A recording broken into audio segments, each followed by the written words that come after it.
ऐसे भगवान जो भक्तों के दुख को हर लेने वाले हैं, उनके विषय में क्या करना है? श्रोतव्य, सुनना चाहिए। भगवान कथा सुने, जैसे आप लोग सुन रहे हो। कीर्तव्य, उनके नाम का कीर्तन करना चाहिए। हरे कृष्णा कृष्णा कृष्णा हरे हरे, हरे राम राम हरे हरे। और स्मर्तव्य, और स्मरण कर। जब ये दो होगा, श्रवण और कीर्तन, तो स्मरण कर नित्यदा, निरंतर 24 आवर डे, ये हमें करना चाहिए। अब जीवन का लक्ष्य क्या है? तो उसके बाद आगे कहते हैं जीवन का लक्ष्य क्या है? जन्म लाभ परापुंसः अंतः नारायण स्मृति। जीवन जीने का परम लक्ष्य है कि अंत में भगवान नारायण का स्मरण हो जाए। कहा जाता है ना, जो अंतमति सो गति। और यही बात भगवान भगवत गीता में कहते हैं कि यंतकाले च मामेव स्मरण उक्तवा कलेवरम। जो मेरा स्मरण करते हुए अंत काल में मेरा स्मरण करते हुए शरीर त्यागता है, वो मुझे प्राप्त करता है। मैं आप लोगों को एक सत्य घटना का चुटकुला बता रहा हूं। मैं वृंदावन मंदिर का अध्यक्ष था 2002 से 5 तक। तो 2003 या 4 का बात होगा। गर्मी का दिन, तो गर्मी का दिन है, और नॉर्थ इंडिया में गर्मी का दिन वृंदावन तरफ वो 40-42 चला जाता है। तो हमारे भक्त लोग, बहुत लोग तो विदेश जाते हैं, हमारे भक्त विदेश नहीं गए। वो लोग हिमालय तरफ जाते हैं, हरिद्वार तरफ। तो हमारे कुछ भक्त लोग बस पार्टी लेकर के जा रहे थे हरिद्वार प्रचार करने के लिए। तो रास्ते में एक जगह आता है जिसका नाम है सुखताल। नाम सुना आप लोग सुखताल का नाम? कितने लोग नाम सुने सुखताल का?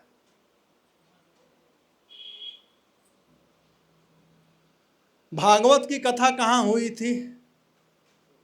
सब हिंदू बताओ, कहाँ हुई थी? कुरुक्षेत्र में, नैमिषारण्य में। कितने लोग सहमत हैं कि नैमिषारण्य में कथा हुई थी? सुखदेव जी ने कथा किया था, हाथ उठाओ तो नैमिषारण्य वाले। कुछ लोग ऐसे कर रहे हैं, ऐसे कर रहे हैं। मतलब जानते नहीं है। अच्छा, कितने लोग और उत्तर बताना चाहते हैं? कथा कहाँ हुई थी? हाँ, छोटा बच्चा बता बेटा, चलो। लो, मैं सुना कुरुक्षेत्र कोई बोला। अरे वो लड़ाई का मैदान है भाई, वहां लड़ाई हुई थी। हाँ जी, बताओ आप लोग। सुखदेव गोस्वामी परीक्षित जी को कथा कहाँ सुनाए थे? किसने बोला सुखताल? हाँ, ये सही बात है। सुखताल में कथा हुई थी, ना कि नैमिषारण्य में। नैमिषारण्य में तो उनका चेला सुनाया था, सुत गोस्वामी। सुखदेव गोस्वामी सुनाए थे सुखताल में, ओरिजिनल जगह। आज भी हजारों कथाएं वहां पर होती है डेली। तो हमारे भक्त लोग जा रहे थे हरिद्वार। तो कथा, कोई किसी का कथा था, उसका अंतिम दिन था, भंडारा का दिन था। वहाँ प्रसाद आपको 24 आवर मिलेगा, भंडारा चलता ही रहता है। तो हमारे भक्त लोग एक कथा के भंडारा में बैठ गए प्रसाद खाने के लिए। तो वहाँ पर भंडारा में फर्स्ट क्लास चल रहा था, पूड़ी बुंदिया सब्जी और सब चल रहा था। लेकिन साथ साथ कोको कोला चल रहा था। तो हमारे भक्त लोग को थोड़ा, आजकल लोग मांगते हैं बल्कि कोको कोला, भाई थम्स अप लाओ, कोको कोला लाओ। लेकिन 2004-05 में थोड़ा अजीब लगता था कोको कोला। तो एक भक्त थे, अब बेचारे नहीं रहे संसार में। तो उन्होंने, वो बस के लीडर थे, तो वो खाना वाना बंद कर दिए। कहे कि आप बताओ, आप लोग इतना अच्छा पवित्र कार्य कर रहे हो, इसमें कोको कोला क्यों सर्विस करा रहे हो? तो जो बेचारा सेवा कर रहा था कहा कि महाराज हम नहीं जानते हैं, ये लंदन की कोई पार्टी आई है, मिस्टर पारेख का, या मेहता या पारेख, उनका, उनके पिताजी के, प्राय लोग पिताजी के नाम पर ही कराते हैं कथा, माताजी के पिताजी के नाम पर। तो उनको बुलाया गया, मिस्टर मेहता को बुलाया गया। और भक्त तो हमारे भक्त होते हैं, वो सीधे बोल दिए कि इतना शुभ आप कार्य किए हो, भागवत कथा किए हो, पुण्य कार्य किए हो, और इसमें कोकोला चला रहे हो। बेचारा मिस्टर मेहता को भी अच्छा नहीं लग रहा था। वो हाँ जोड़ क्या, स्वामी जी क्षमा करना, मैं करूं क्या, मैं भी जानता हूं कि उचित नहीं है, लेकिन हमारे पिताजी भगवान शिव के बड़े अनन्य भक्त थे। और जब पिताजी का देहांत हो रहा था तो हम लोगों ने पिताजी से बोला, बापू बोलो भोला, और बापू बोला कोको कोला।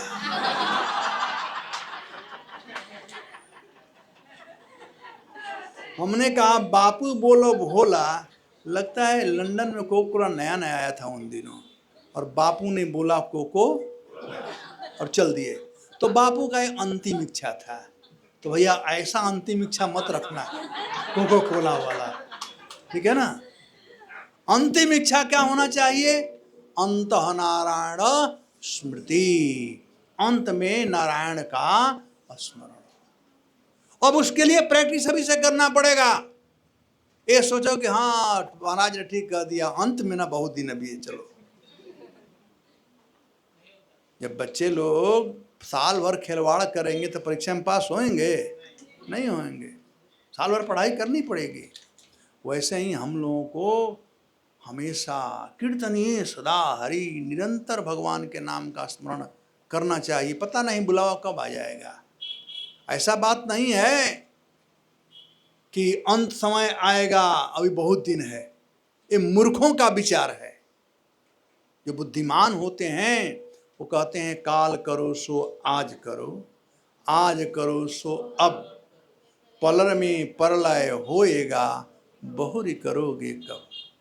और जो मूर्ख होते हैं वो कहते हैं आज करो सो कल करो, कल करो सो परसों, जल्दी जल्दी क्या करना है, जीना है कई बरसों।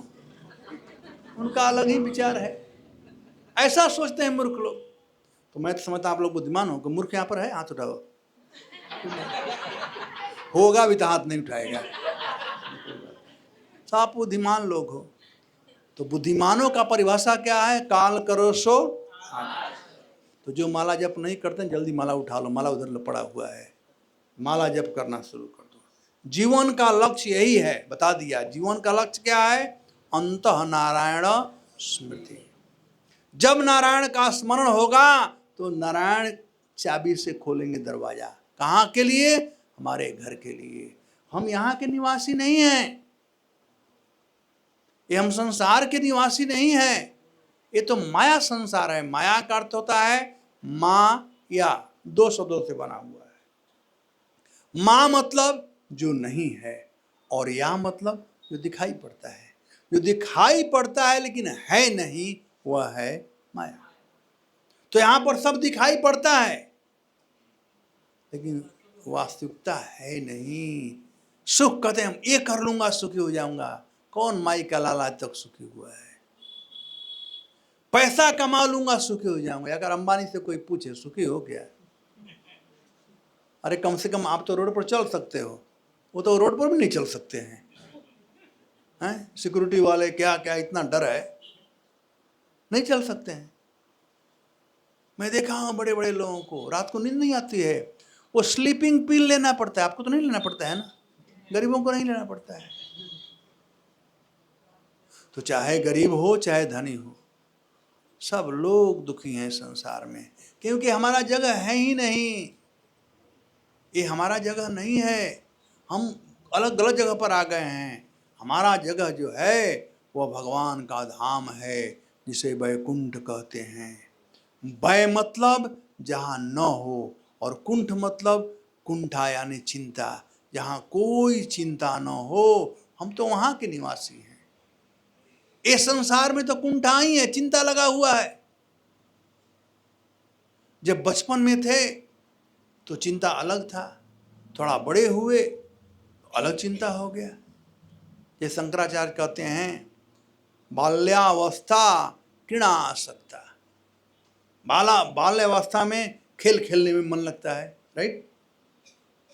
एकदम मन ना, पढ़ने में मन नहीं लगता बच्चों को, खेल खेलने में। तरुणावस्था तरुण ही सकता है, जवान हो जाते तो लड़की के पीछे दौड़ना शुरू करते हैं, शादी विवाह करो, नौकरी करो, बाल बच्चे हो गए, बाइक पड़े तो नौकरी करो। इस प्रकार से वृद्धावस्था चिंता सकता, और बुढ़ापा आ गया तो हजार प्रकार का। तो भजन कब करो भैया? इसलिए भजन तुरंत शुरू करो। जे कहते हैं ना, जब उठा वही सवेरा है, तो वैसे ही जगो आप लोग, सब लोग भगवान का स्मरण करो, और इस प्रकार से भगवान दरवाजा खोलेंगे हमारे घर जाने के लिए। लेकिन हम लक्ष्य तो क्लियर हो गया कि हमें जाना है, कहाँ जाना है? भगवान के धाम जाना है, जो वैकुंठ है। जाने का रास्ता क्या है? जाने का रास्ता है वह है, क्या है? क्या है? भगवान का भक्ति, भगवान का नाम जप करना। लेकिन नाम जप तब पोटेंट होता है जब साधुओं की संगति में किया जाए। शताम प्रसंगा मम वीर्य संविदो भवन्ति हृतकर्ण रसायन कथा तज्जोषणादाद अपवर्ग वर्तमनि श्रद्धा रतिम भक्ति अनुक्रमिष्यति। भक्ति अनुक्रमिष्यति कब होता है? शताम प्रसंगा मम बीर्ज। बीर्ज का मतलब होता है बीर्ज। यदि स्त्री और पुरुष पोटेंट हो तो अच्छा बच्चा पैदा होगा। वैसे ही शुद्ध भक्त से हम कथा सुनेंगे, शताम संत से कथा सुनेंगे, तब क्या होगा? हमारा भक्ति कैसा हो गया? पोटेंट होगा, स्ट्रांग होगा। अब साधु और संत में अंतर होता है। साधु उसे कहते हैं जिनका आचरण शुद्ध होता है, और संत उसे कहते हैं जिनका हृदय शुद्ध होता है। तो कहते हैं संतों का संगति करो। साधु कोई हो सकता है, एक सामाजिक व्यक्ति भी साधु हो सकता है, इसका आचरण कोई गलती न करता है, चोरी नहीं करता है। आजकल तो बहुत से ऐसे साधु हैं, बहुत चोर कहते हैं महाराज मैं किसी को तकलीफ नहीं देता हूँ। तो साधु आदमी बेचारा तकलीफ नहीं देता है। तो बहुत लोग कहते हैं मैं एक पैसा किसी से नहीं लेता हूँ, साधु है। साधु मतलब जो दूसरे को परेशान न करें, जेंटिलमैन। साधु मीन्स जेंटिलमैन। तो जिसका आचरण शुद्ध उसे साधु कहते हैं, और जिनका हृदय शुद्ध होता है उसे संत कहते हैं। तो कहते हैं, भगवान कपिल देव कहते हैं शताम प्रसंगा, ऐसे संतों के साथ में यदि संगति करेंगे, मम वीर्य संविदः, तो वो शुद्ध भक्त होते हैं। तो उनके द्वारा कहा गया बहुत बात पावरफुल होगा। उदाहरण के लिए देख लो, हमारे परम पूज्य गुरु महाराज भक्तिवेदांत स्वामी प्रभुपाद। अरे भैया हम तो कम से कम भारतीय हैं, हम तो जानते हैं कि राम कौन है, कृष्ण कौन है, वृंदावन कहाँ है, मथुरा कहाँ है। प्रभुपाद जी गए विदेश में प्रचार करने के लिए, वो भी ये हिप्पियों पागलों के बीच में, हिप्पियों के बीच में, जो अपने वो भी नहीं मेरा बाप कौन है। ये राम और कृष्ण तो दूर रहा। इतना विवाह होता रहता वहां पर ना, डिवोर्स डेली होता है।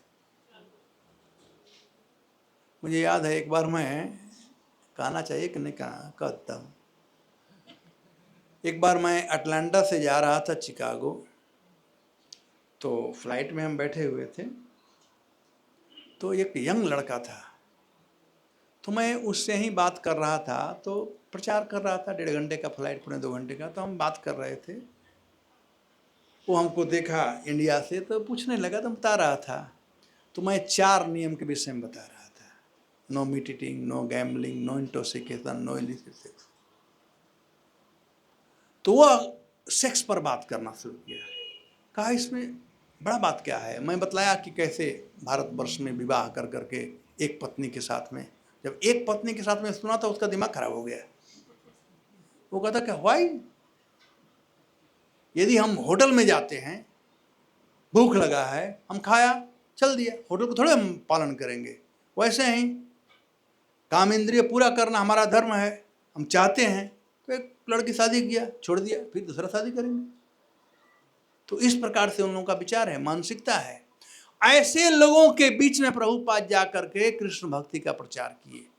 न तो अपना लैंग्वेज इंडियन इंग्लिश था प्रभुपाद जी का, ब्रिटिश स्टाइल बंगाल के थे, न तो कल्चर था वहां पर, न तो वे लोग हिंदू थे, न राम कृष्ण को जानते थे, न वृंदावन, न भारत, कुछ नहीं जानते थे।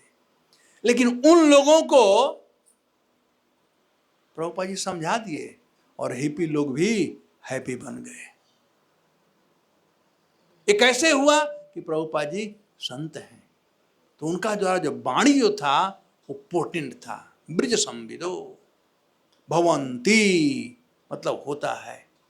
हृत कर्ण रसायन कथा, हृत मतलब हृदय और कर्ण मतलब कान। रसायन का दो अर्थ होता है, रसायन का अर्थ दवा होता है और रसायन का अर्थ अमृत होता है।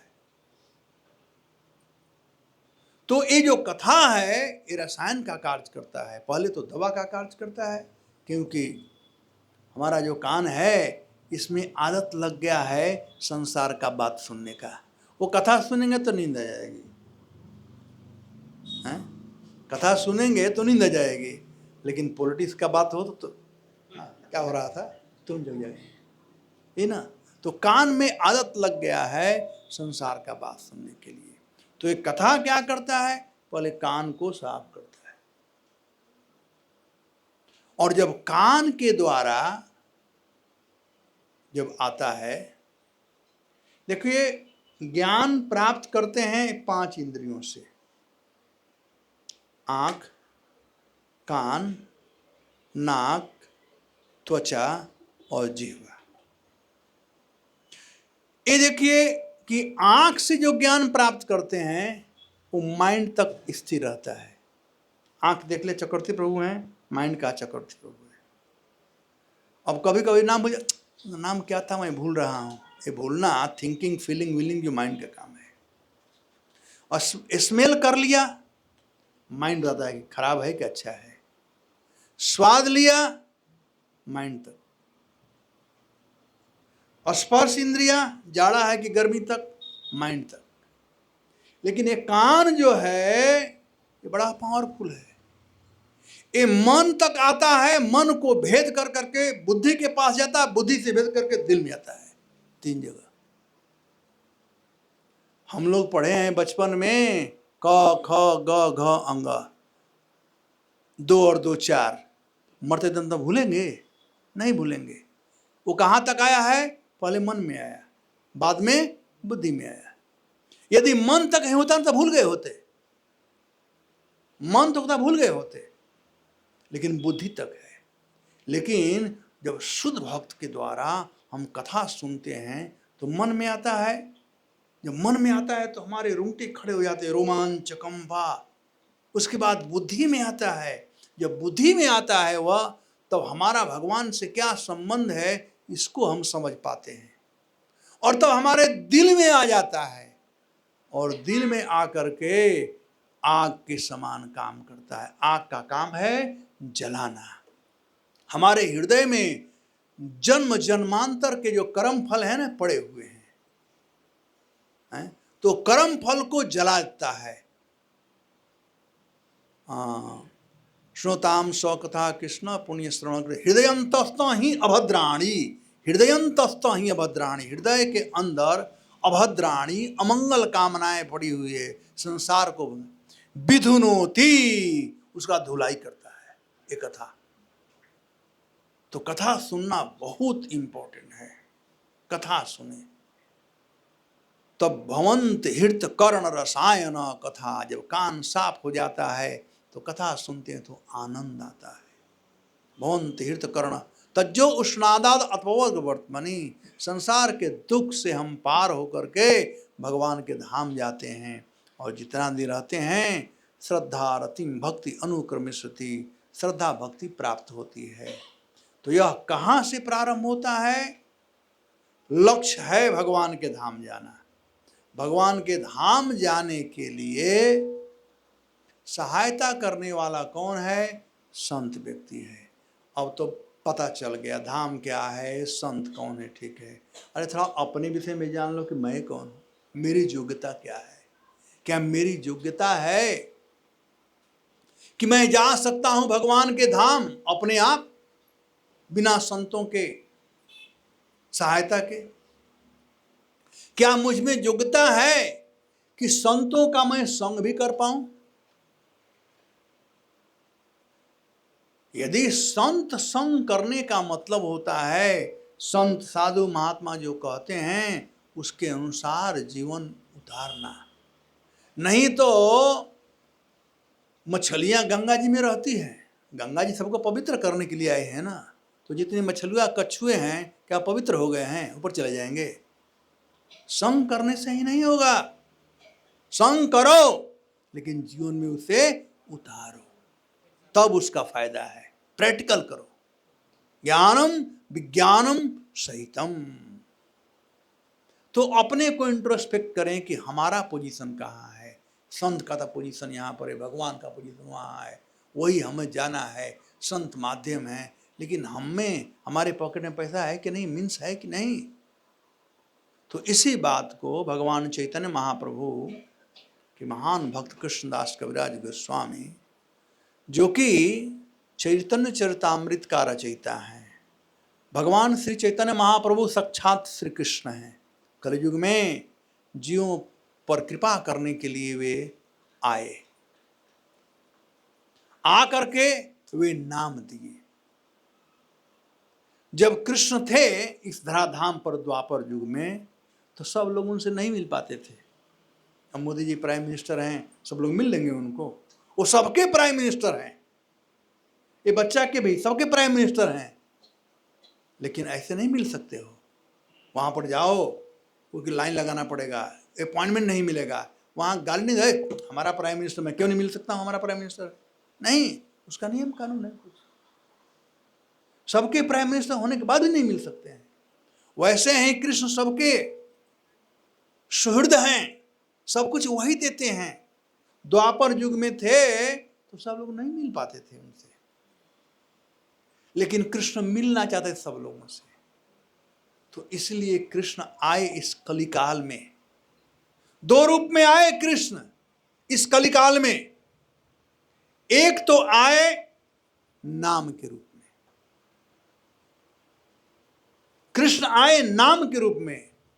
अभिन्नात्मा नाम नामिनः, नाम और नामी में कोई भेद नहीं है। यहां पर पानी पानी पानी कहो तो प्यास नहीं खत्म होगी, बल्कि और प्यास आ जाएगी। लेकिन कृष्ण का नाम जपते रहो, हरे कृष्णा कृष्णा कृष्णा हरे हरे, हरे राम राम राम हरे हरे, तो कृष्ण से मिल सकते हो। क्योंकि नाम में और नामी में कोई भेद नहीं, अभिन्नात्मा, भिन्नता नहीं है। यहाँ पानी सब्सटेंस जो है और पानी नाम जो है उसमें भेद है, लेकिन कृष्ण नाम में नहीं। तो एक रूप में आए वे नाम के रूप में। क्यों नाम के रूप में आए? क्योंकि वो सबके साथ मिलना चाहते थे, सबके साथ रास करना चाहते थे। रास का मतलब होता है रस प्रदान करना, रस प्रदान करने को रास कहा जाता है। तो भगवान रस देना चाहते थे, कृष्ण प्रेम का रस देना चाहते थे, इसलिए वे आए नाम के रूप में। ठीक है, क्लियर हो गया? जो कोई ले सकता है नाम, भगवान का नाम है। हरे कृष्ण मंत्र जप करने के लिए अपॉइंटमेंट की जरूरत नहीं है, माला उठाओ शुरू कर दो, कोई अपॉइंटमेंट कोई कर सकता है। पापी तापी यतो छिलो, कोई भी होगा, पापी से पापी व्यक्ति भी नाम ले सकता है, धर्मात्मा भी ले सकता है। तो एक तो आए नाम के रूप में, लेकिन नाम की महिमा क्या है इसको बताने के लिए भी वे आए। जैसे कोई बाप चाहता है कि बेटा हमारा पढ़ा लिखा, खूब पढ़ लिख ले, और बाप MSc PhD किया हो, M.Tech B.Tech हो, तो वह कृपा करके अपने बच्चे को ABCD लिखना सिखाता है, कृपा कर करके। उसका लक्ष्य क्या है कि बच्चा बढ़े। वैसे ही भगवान कृष्ण चाहते थे कि जो नाम है, जिस रूप में मैं आया हूं नाम के रूप में, तो लोग इसे आत्मसात करें, इसको स्वीकार करें। तो नाम को टीच करने के लिए वो उनका नाम है, तो उनसे बड़ा टीचर और कौन हो सकता है। तो इसलिए नाम कैसे लेना चाहिए, नाम का शक्ति क्या है, नाम का महिमा क्या है, नाम क्या करता है, इत्यादि बतलाने के लिए साक्षात श्री कृष्ण इस कलिकुल युग में आए चैतन्य महाप्रभु के रूप में। ब्रजेंद्र नंदनो जयी सची सुत हैल से बलराम हैल निताई।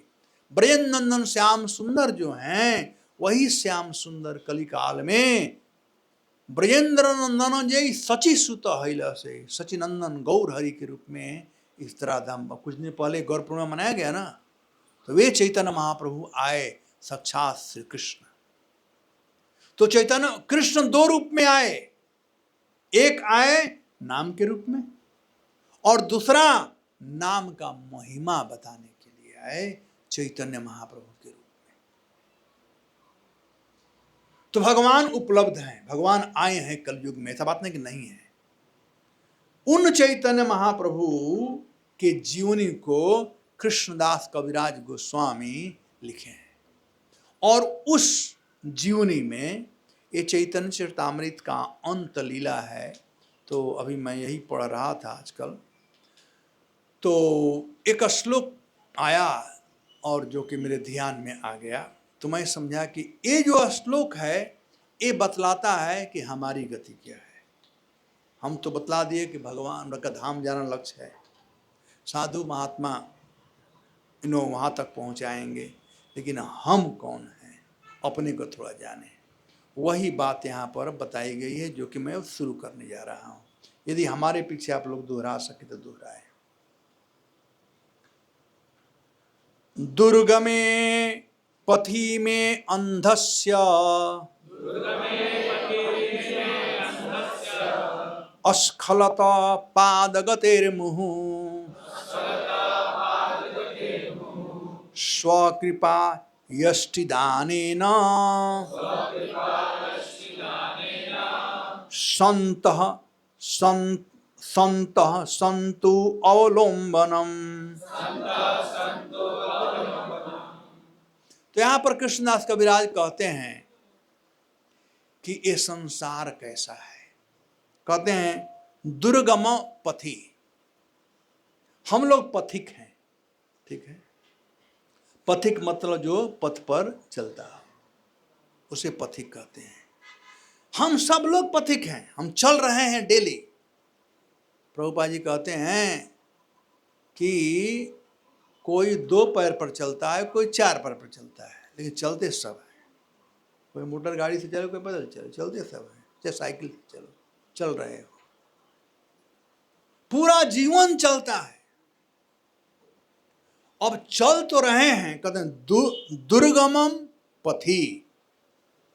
ये पथ कैसा है, ये संसार कैसा है, ये दुर्गम है। दुहगम इति दुर्गम। दुह मतलब अत्यंत कठिन और गम मतलब चलना। भगवान इसी बात को भगवत गीता में कहते हैं, दैवी ही ऐसा गुणमयी मम माया दुरत्तया मामेव जे प्रपतन्ते माया मेताम तरन्ति ते। कहते माया कैसा है, दैवी ही ऐसा गुणमयी मम माया, मेरी माया है, लेकिन इसको पार करना दुहतया अत्यंत कठिन है। वैसे ये संसार कहता है दुर्गमे, बड़ा दुर्गम है। दुर्गम के दो अर्थ होते हैं। दुर्गम का मतलब बहुत दूर वाला। रामायण में शब्द आया हुआ है, जब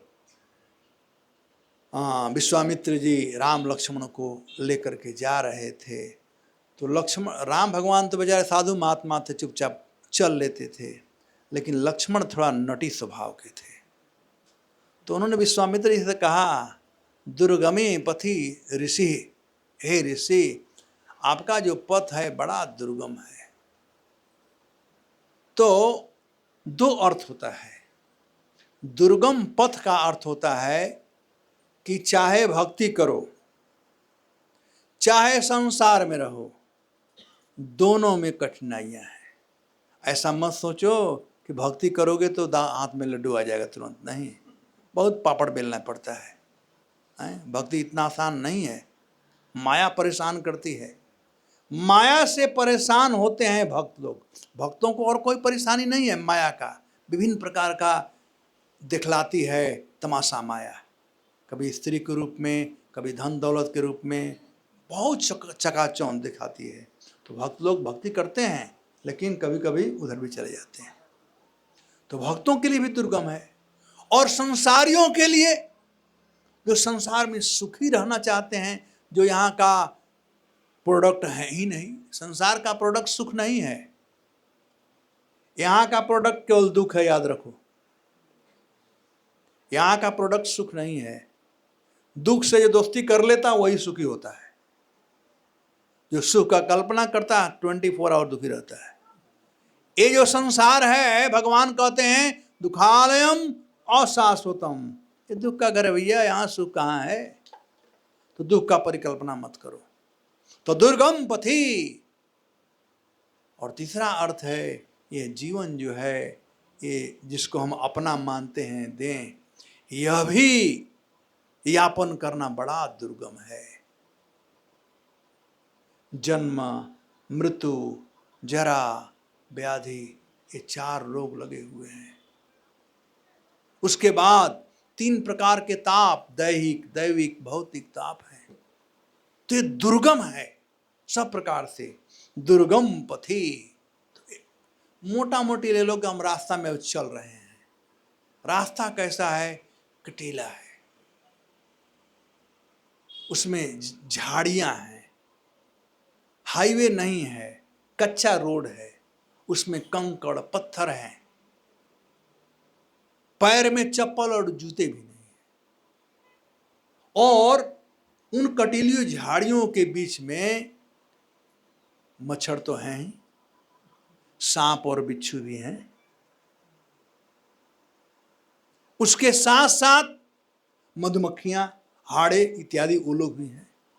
जितना भी तकलीफ हो, दुर्गम पथी, भयावह चित्कार आता है, सब दुख अंधकारमय रहता है। तो दुर्गम का मतलब जो सब दुख एक साथ आ जाए, तो कहते हैं दुर्गम पथी। एक तो रास्ता बड़ा दुर्गम है। और मैं कैसा हूं? मैं अंधस्य, और मैं अंधा व्यक्ति हूं। एक तो रास्ता खतरनाक है भैया, आंख रहे तो दिखाई पड़े भाई, इधर कांटा है तो पैर मत रखो, उधर बिच्छू आ गई तो पैर मत रखो, सांप दिखा रहा तो पैर मत रखो। कहते मैं अंधस्य, मैं अंधा हूं। तीसरा कहते हैं अस्खलत पाद, और जब चढ़ाई वाला रास्ता है, मैं चढ़ता हूं तो पैर फिसल रहा है। अस्खलत पाद, पैर फिसल रहा है। तो याद रखना, इसका व्याख्या मैं बाद में करूंगा, अभी केवल अनुवाद बता रहा हूं। अस्खलत पाद। फिर कहते हैं गतिर मुहु, चूंकि चढ़ाई है ना, इसलिए हमारा गति क्या हो गया है? स्लो डाउन हो गया है। गतिर मुहु स्वकृपा यष्टिदानेन, हे भगवान के शुद्ध भक्त लोग, हे संत महात्मा, यदि आप कृपा करके यष्टिदानेन, यष्टि मतलब लाठी, यदि आप कृपा करके मुझे लाठी का दान दे दो। अंधा के लिए चाहिए क्या जी? हैं? अंधा के लिए क्या चाहिए? लाठी। लाठी जानते हो? नहीं, बम्बे वाले कहाँ जानेंगे लाठी, वो बम्बू का होता है, वो अंधा लेकर चलते हैं ना। आजकल तो वो भी एडवांस हो गए हैं, थोड़ा छोटा वाला ले लिए हैं, पहले बड़ा लाठी लेते थे। एनीवे, स्वकृपा यष्टिदानेन संत संतु अवलंबनम। वो लाठी कौन है? कहते हैं संत। वो संत लोग लाठी हैं। संतु हो जाते हैं। संत संतु अवलंबनम, माने एक कह रहे हैं कि इतने परिस्थिति में ऐसा हमारा परिस्थिति है, यदि संतों का चरण ग्रहण कर कर रखेंगे जो लाठी के समान हैं, तब हम इस संसार से पार हो सकते हैं, तब उस जंगली रास्ते से हम आगे जा सकते हैं। लेकिन संत लोग कृपा करते हैं, संत लोग बादल के समान हैं जो सर्वत्र वर्षा फैलाते हैं बिना भेदभाव के, चाहे वो समुद्र हो, चाहे पहाड़ हो, चाहे किसानों का खेत हो, चाहे मीरा रोड हो, चाहे विरार हो, चाहे बम्बे हो, सब जगह वर्षा फैलाते हैं संत, मतलब कि बादल लोग कोई डिस्क्रिमिनेशन नहीं करते हैं। वैसे ही संत लोग सब पर कृपा डालते हैं, लेकिन तकलीफ है कि कृपा लेने वाला कभी कभी संतों से बगावत भी कर देते हैं। स्वार्थ बड़ा खतरनाक चीज है। एक मुझे कथानक याद आ रहा है।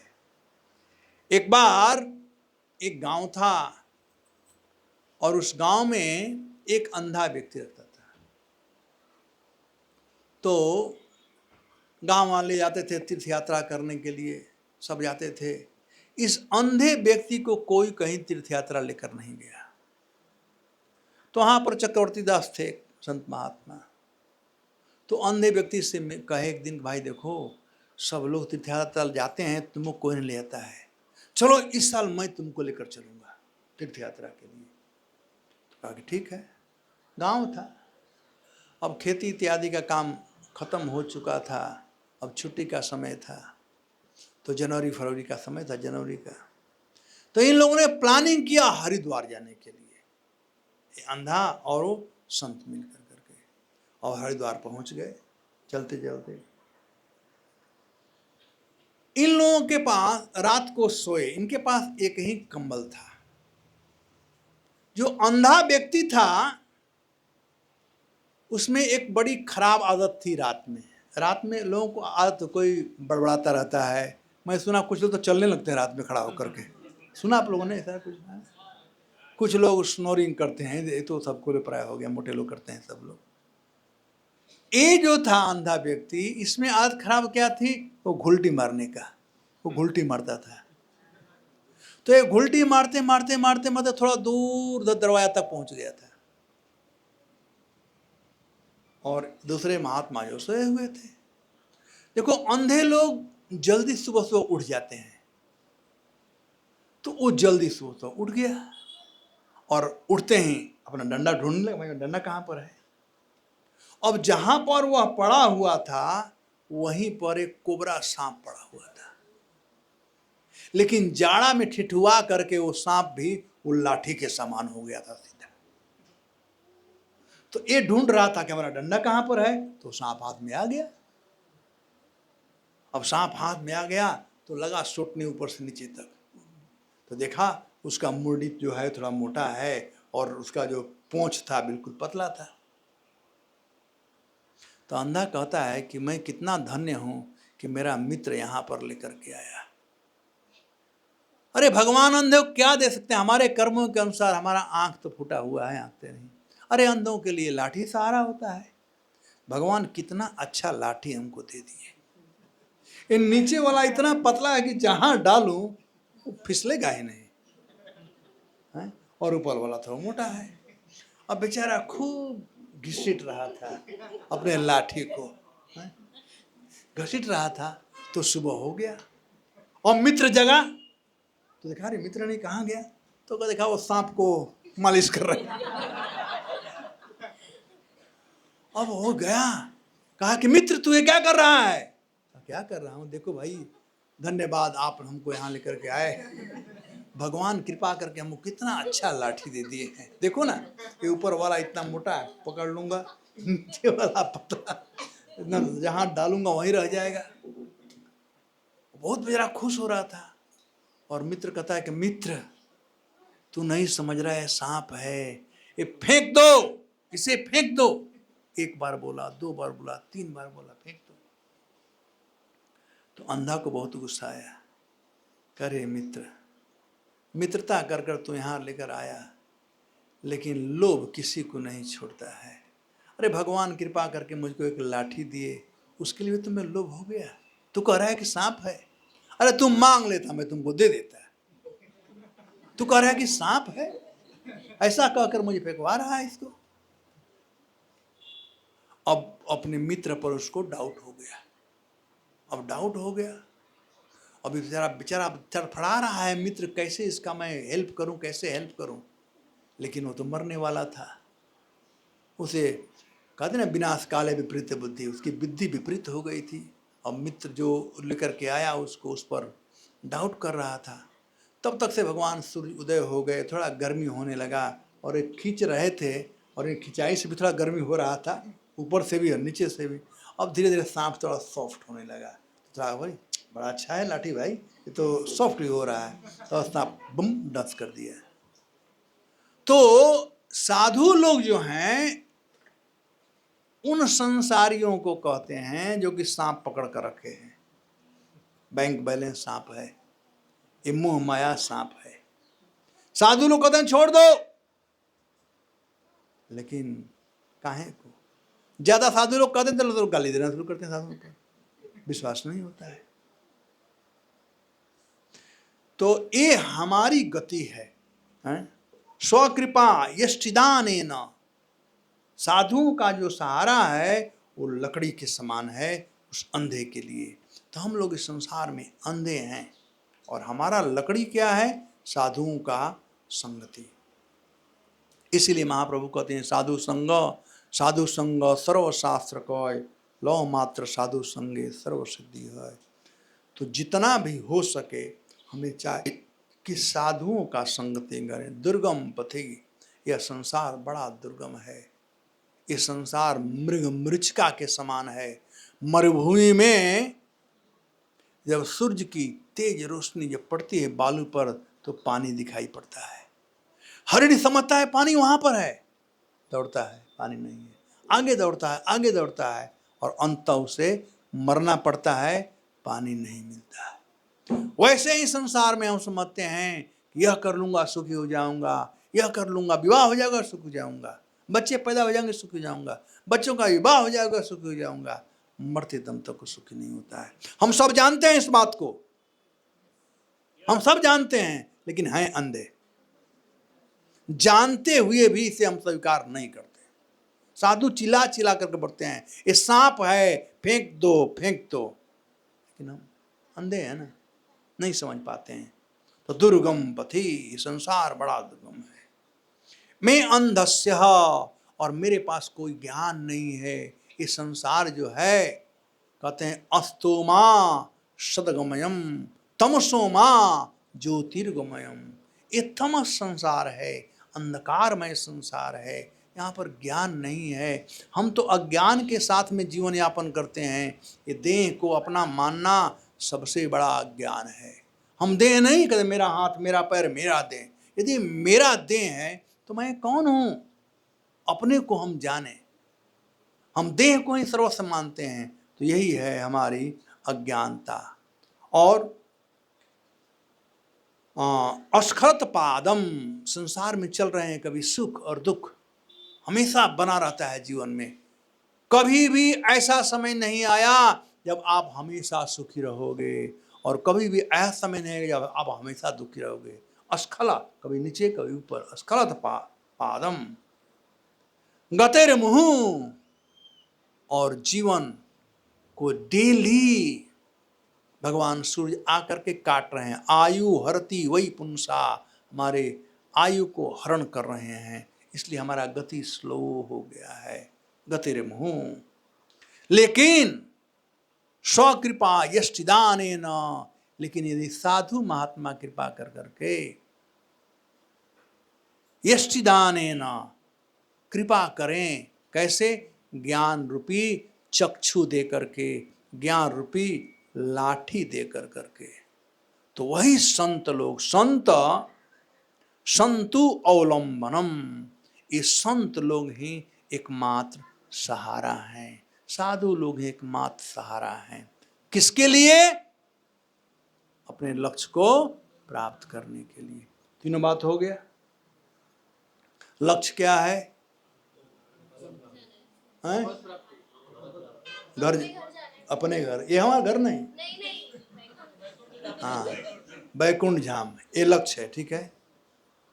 रास्ता बताने वाला कौन है? संत महात्मा। लेकिन हमारा पोजीशन क्या है? हम अंधे हैं, ठीक है। नहीं, पहला बात क्या है? दुर्गम पथ है, रास्ता बड़ा दुर्गम है। उसके बाद हम अंधे हैं। तीसरा क्या है? पैर फिसल रहा है, चढ़ाई है ना, पैर फिसल रहा है। तो ऐसे प्रसिद्ध दुर्गम रास्ता हो, अंधे हैं, पैर फिसल रहा हो, तो उसके लिए सहारा क्या चाहिए? लाठी। और लाठी कौन है? संत। तो उन संतों का संगति करना, उनसे सुनना, जब सुनेंगे उन संतों से और उसको जीवन में उतारेंगे, तब हम एक्सप्रेस वे पर दौड़ना शुरू करेंगे, तब हम भगवान के धाम में जा सकते हैं, अपने लक्ष्य को प्राप्त कर सकते हैं। धन्यवाद। हरे कृष्णा हरे कृष्णा कृष्णा कृष्णा हरे राम राम राम हरे हरे। कोई प्रश्न है किसी को? क्योंकि मेरा लक्ष्य है जुहू जाना यहाँ से। कोई प्रश्न है किसी को? नहीं है? हाँ बोल बेटा।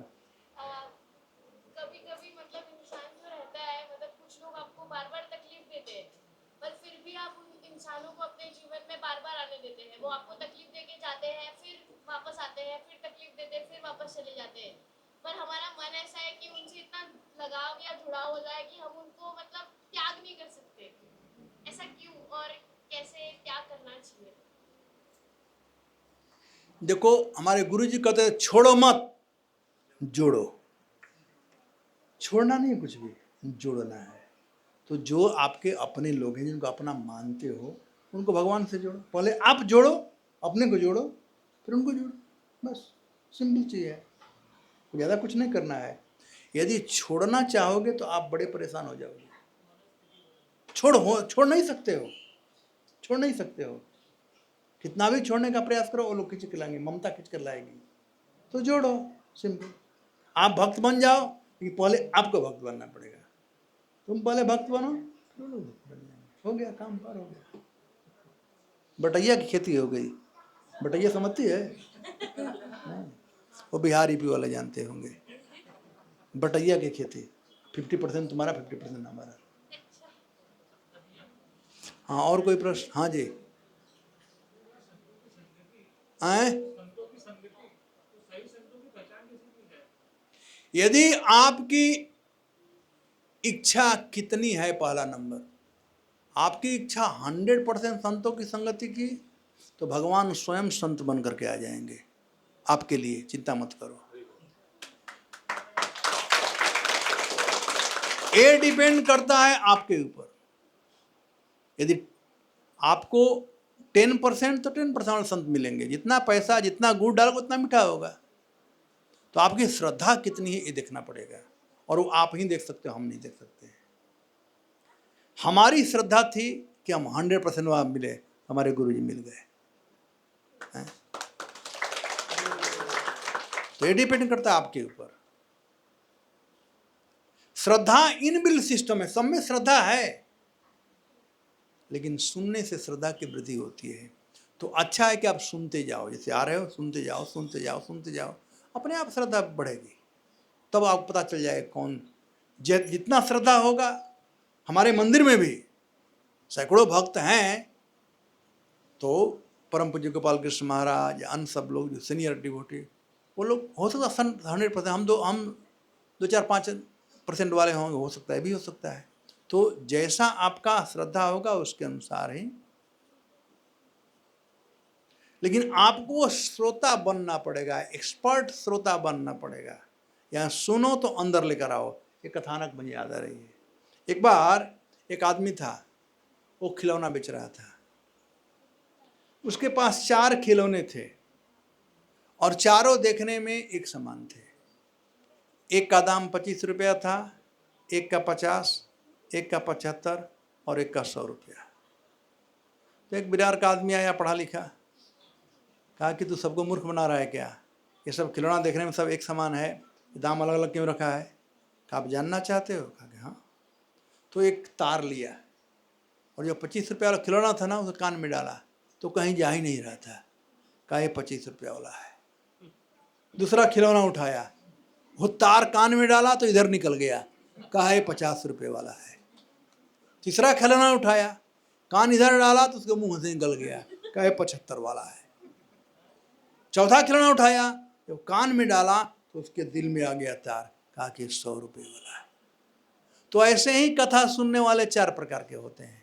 जो 25 रुपये वाला होते हैं ना, पत्नी ने झगड़ा कर दिया घर में, चलो कथा हो रहा, चलते हैं वहां पर। चाहे पति ने कुछ बोल दिया, चलो सत्संग में चलते हैं। बैठे हैं सत्संग में, अंदर कुछ नहीं जा रहा है, उसने हमको ऐसे बोल दिया, क्यों ऐसा बोल दिया, ऐसा उसको नहीं बोलना चाहिए, यही सब होता रहता, कुछ नहीं। तो 25 रुपया वाला है। कुछ लोग आते हैं, कथा तो बड़ा प्रेम सुनते हैं, बाहर जाते हैं निकल जाता है सब, वो 50 रुपये वाले हैं। और तीसरे होते हैं, कथा बड़ा ध्यान सुनेंगे, नोट बनाएंगे, सब करेंगे, और घर जा करके कल भाषणबाजी करेंगे, अपने जीवन में नहीं उतारेंगे, मुंह से निकल जाता है ना। दूसरे को सुनाएंगे, अपने नहीं करेंगे। अरे महाराज क्या कथा कहा, अभी भगवान का नाम जप करना चाहिए, लेकिन बेटा अपने नहीं करेगा, दूसरे को कहेगा। और 100 रुपया वाला वो होता है जो सुनता है और हृदय में लाता है और अपने जीवन में उतारता है। तो अब डिपेंड करता है कि हम 25 वाले श्रद्धा वाले हैं कि 50 वाले हैं कि 75 वाले कि 100 वाले। 100 वाले होंगे तो आपको संतों की संगति मिलेगी। और कोई प्रश्न? यस।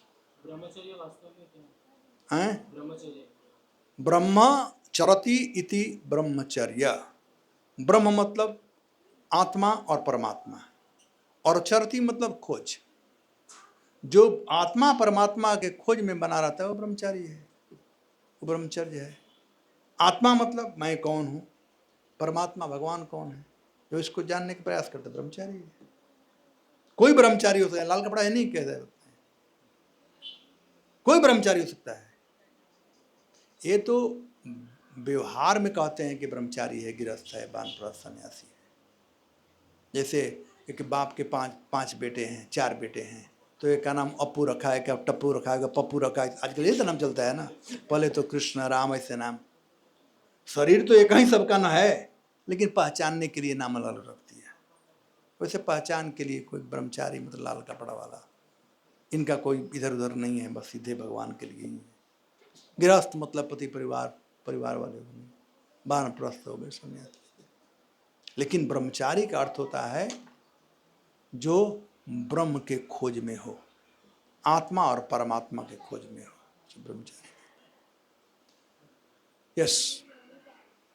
सुबह के 4 बजे को ही ब्रह्म मुहूर्त क्यों कहा जाता है? सुबह के 4 बजे को ही ब्रह्म मुहूर्त क्यों कहा जाता है? 4 से 5 बजे क्योंकि ब्रह्म मुहूर्त है। आप बताओ, संडे के बाद मंडे आता है ना, मंडे क्यों आता है, ट्यूसडे क्यों नहीं आता है? इसका उत्तर थोड़े होता है ऐसा। ये प्रश्न कुछ का जो मीनिंग हो, कुछ चीजें हैं। अब आपकी माँ कहती है कि ये तुम्हारा बाप है, क्या क्वेश्चन करो कि मेरा बाप है? बात मानते हो ना? तो वैसे ही शास्त्र कहता है कुछ चीज। शास्त्र कहा गया है कि भगवान सूर्य के उदय से पहले का जो समय होता है 1.5 घंटे का, वह ब्रह्म मुहूर्त होता है। उसका शाब्दिक अर्थ क्या है? वह मुहूर्त वह होता है जिस समय ब्रह्म का स्मरण करना चाहिए, भजन करना चाहिए। हम तो भाई गांव में जब पैदा हुए थे, वो हमारे यहाँ तो लाइट था नहीं, महीना में एक दिन बिजली आ गया तो हम लोग खूब दिवाली बनाते थे। एक दिन बल्ब दिख पड़ा था। हम तो डिबरी और लालटेन से पढ़ने वाले थे। हमारे दादा तो कहते थे बेटा जल्दी तुम लोग सो जाओ। हम 7 बजे सो जाते थे और जगा देते थे हमको 3 बजे, कहे अब पढ़ो। वो उतने पढ़े लिखे नहीं थे, गाय चराने वाले थे, लेकिन साइंस जानते थे। कहे अब तुम पढ़ो। और बात सही है, जो हम ब्रह्म मुहूर्त में पढ़ते सीधे अंदर जाता था। और दिन भर रटता रहो, कुछ भी याद नहीं आता है। सुबह सुबह हम माला जप कर लेते हैं ना, अच्छा से माला हो जाता है 16 माला 2 घंटा में, और सुबह नहीं हुआ तो दिन भर घिसते रहो, 16 माला नहीं होता है कभी कभी। तो सुबह का जो समय होता है ब्रह्म मुहूर्त, ब्रह्म के लिए स्पेसिफिक है, टाइम प्लेस सर्कमस्टेंसेज। वो टाइम हुआ है भजन करने के लिए। और जब जो व्यक्ति ब्रह्म मुहूर्त में जग जाता है उसे 2 चीज की प्राप्ति होती है, आभा और प्रभा।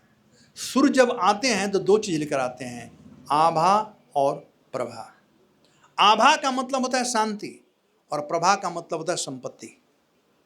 तो जो सूर्योदय से पहले जग आता है उसको आभा प्रभा दोनों मिलता है, शांति भी मिलता है और संपत्ति भी मिलता है।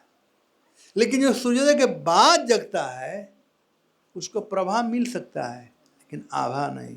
धन दौलत मिल जाएगा लेकिन शांति नहीं मिल सकती है। इसलिए यंग मैन ब्रह्म मुहूर्त में जगो, ठीक है। और कोई प्रश्न?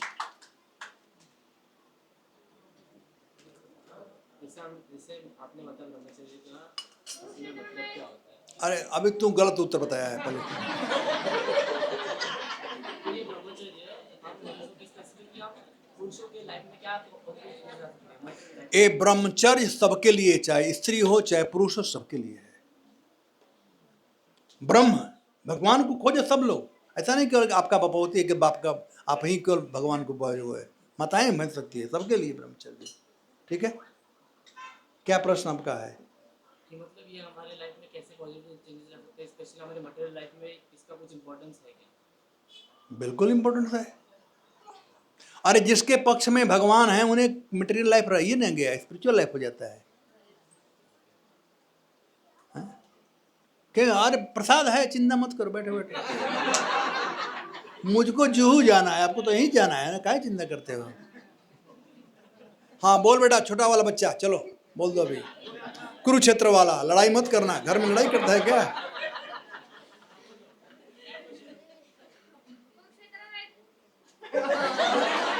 हाँ बोलो बोलो बोलो बोलो। हाँ हाँ हाँ, बड़ा अच्छा प्रश्न किया, वेरी गुड। देखो दो होता है, तो खड़ा ही रहो तो दिखाई पड़ोगे ना, कम से कम बैठ जाते। एक है भगवत गीता और एक है भागवत। जो मेरा प्रश्न था कि भागवत की कथा कहाँ हुई थी, ठीक है ना, और आपने उत्तर दिया गीता का उपदेश कहाँ हुआ था। तो गीता का उपदेश कुरुक्षेत्र के मैदान में हुआ था, वहां के लिए आप सीखो जहां पर भगवान ने अर्जुन को उपदेश दिया था। लेकिन भागवत का उपदेश सुखदेव गोस्वामी परीक्षित महाराज को सुखताल में दिए थे, वहां आप गलती हो गए थे, ठीक है, बैठ जाओ। ऑलराइट, और कोई प्रश्न? हरे कृष्णा।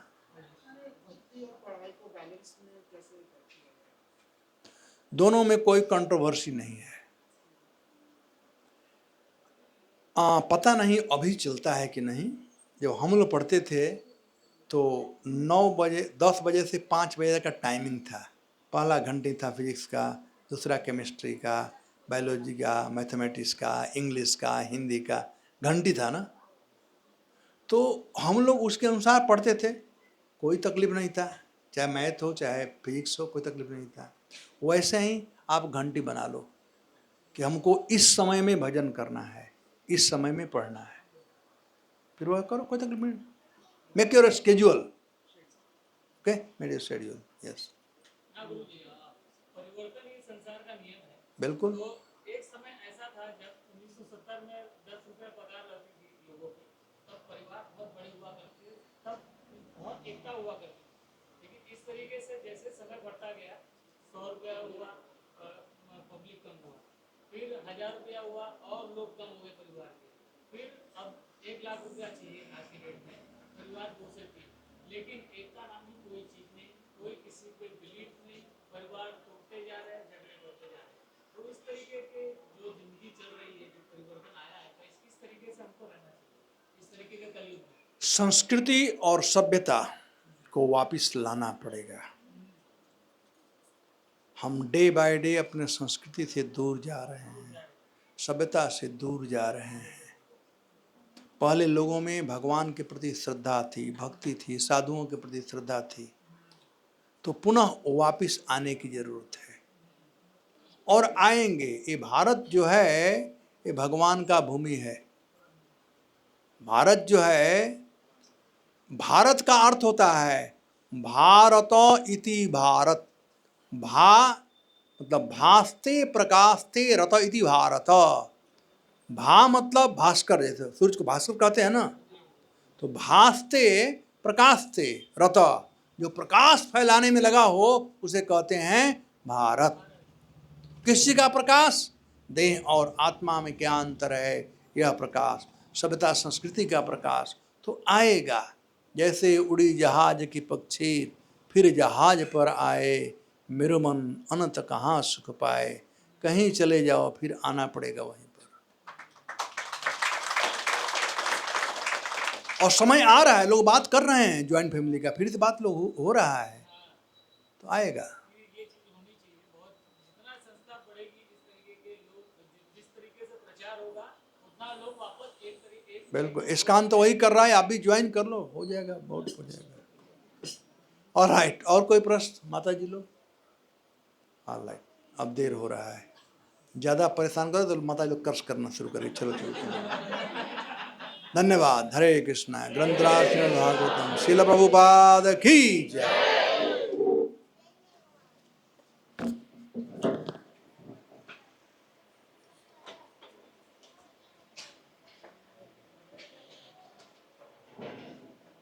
हरे कृष्णा। तो कैसा लगा?